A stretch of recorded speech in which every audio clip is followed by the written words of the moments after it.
You guys probably know that I've been a Mario fan for many years, and I've encountered a lot of really interesting parts of the Mario community, a lot of very positive parts, and some negative sides to the Mario community, especially on Twitter and Reddit.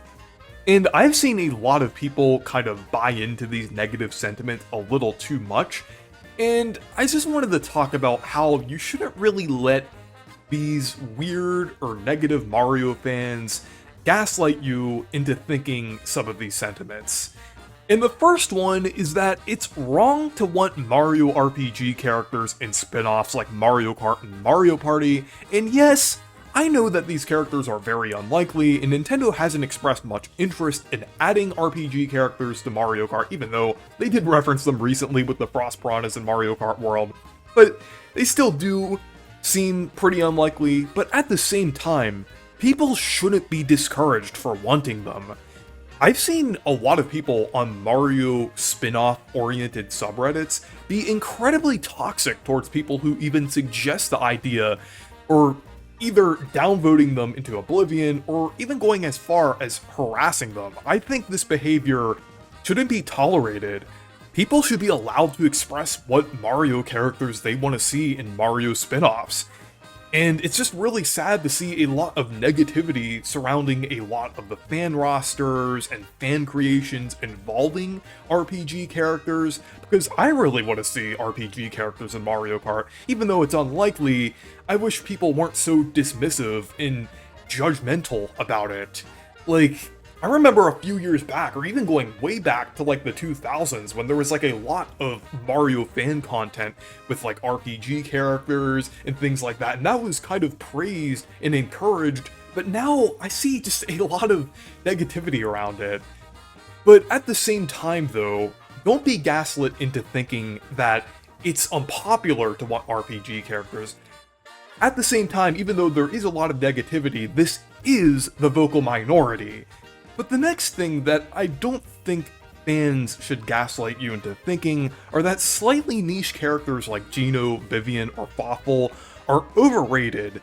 And it is completely okay if you don't like these characters, but I feel like calling them overrated isn't exactly fair. Like, it isn't exactly fair to consider these characters too highly praised when they haven't even been officially in the spotlight that much. Outside of cameos and remakes, Geno has only appeared in one game and hasn't even had the chance to appear in spin-offs. Why shouldn't fans have a chance to see their character shine for once? Or why shouldn't a popular character have a chance to be in another game again? And also, I understand that people would rather see other characters take the spotlight, like Mallow, Lady Bow, Bobbery, Prince Peasley, or Starlo. That is perfectly valid and understandable. But the reason why people rally behind a couple characters like Geno is because they're slightly more popular and easier to send a message to Nintendo if it's one or two characters rather than dozens. But next, don't let people make you think that games like Mario Odyssey and Wonder are universally hated.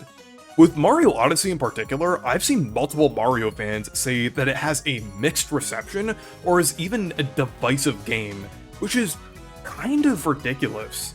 There's really only a vocal minority who hate Odyssey, and personally, I haven't encountered them in years.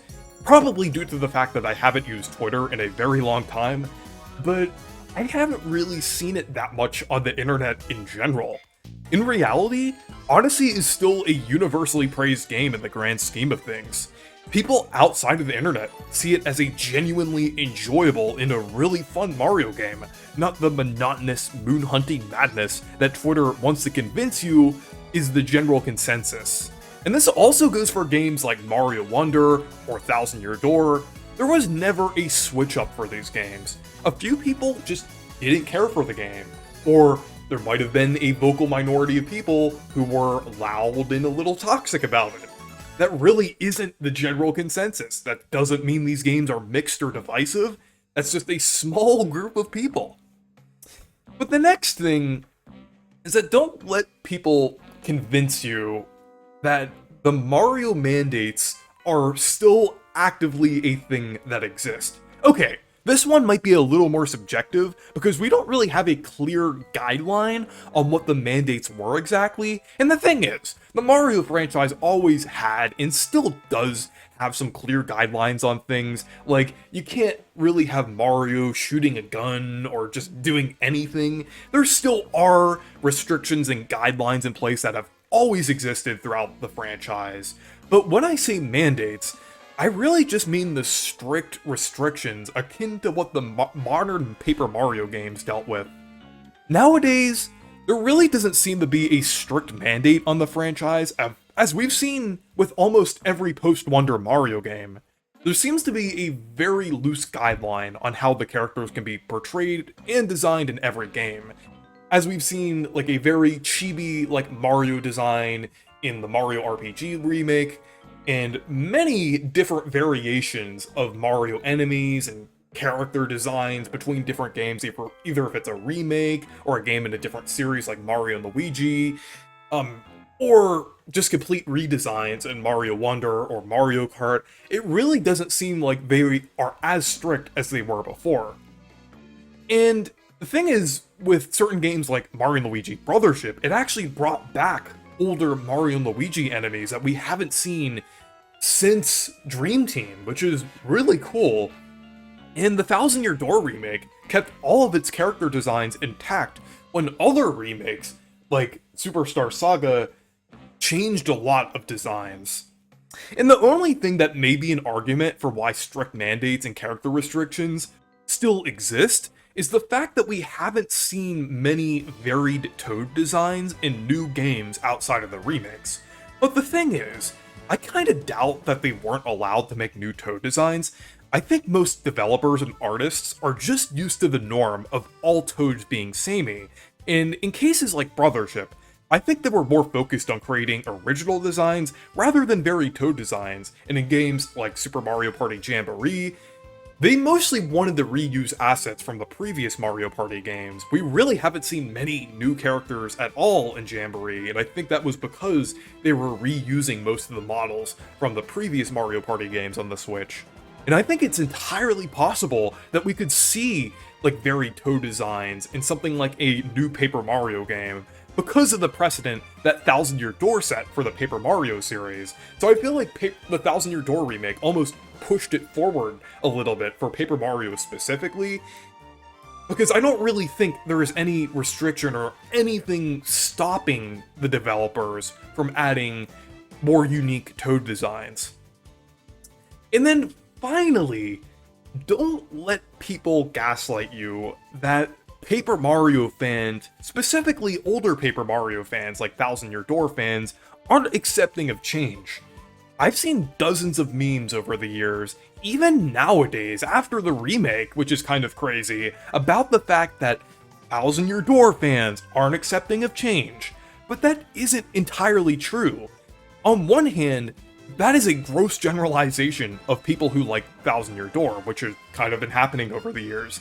And on the other hand, people who want a new Paper Mario game in the style of 64 or Thousand Year Door don't necessarily want a carbon copy of Thousand Year Door, and don't necessarily think that the other ideas that the series tried are bad. I've seen plenty of people say that they loved Origami King's world design, or even the ring system in the game, or Super Paper Mario's more action-based gameplay, or the resource management system of Sticker Star.